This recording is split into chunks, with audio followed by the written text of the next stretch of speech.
আসসালামু আলাইকুম। Driver provider বিডির ভালো ড্রাইভার ভালো মালিক সিরিজের ৮১তম পর্বের বিষয় হলো মিডিয়া কেন নিরপেক্ষ থাকে বা কেন নিরপেক্ষ থাকা উচিত? বিষয়টা গুরুত্বপূর্ণ কেননা ড্রাইভার এবং মালিক এই দুই পক্ষের মাঝে কাজ করতে গেলে সবচেয়ে গুরুত্বপূর্ণ বিষয় হলো নিরপেক্ষতা। অনেকে ভাবেন যে মিডিয়া হয়তো এক পক্ষে গুরুত্ব দেয়।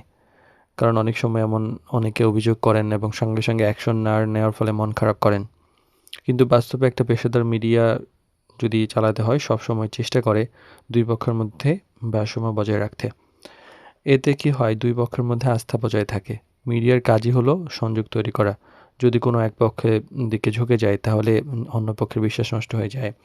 দেখা যায় ভবিষ্যতে কেউ কাজ করতে চাইবে না। তাই নিরপেক্ষ থাকাটাই গুরুত্বপূর্ণ এবং সেটাই থাকা হয়। আর সঠিক সিদ্ধান্ত নিতে কোনো যেটা হয় যে সমস্যা যদি হয় তখন ড্রাইভারের কথা, মালিকের কথা ২ দিকের সিদ্ধান্ত মানে সিদ্ধান্ত কথা শুনে তারপর সিদ্ধান্ত নিতে হয়। নিরপেক্ষ না হলে ভালোভাবে সিদ্ধান্ত নেওয়া যায় না।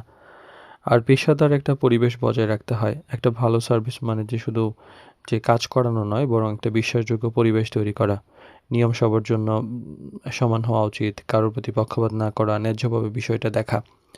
আর দীর্ঘমেয়াদে কাজ চালায়ে যেতে অবশ্যই আ যদি আ উদ্দেশ্য থাকে যে দীর্ঘ সময় কাজ করা যাবে, সেক্ষেত্রে পক্ষপাত যদি হয় তাহলে সুনাম নষ্ট হয়, কাজের ক্ষেত্রে সুযোগ কমে যায়। তারপর নিরপেক্ষ থাকলে হয় কি যে সবার কাছে একটা গ্রহণযোগ্যতা থাকে, এটা ধীরে বাড়ে এবং দীর্ঘদিন কাজ চালানো যায়।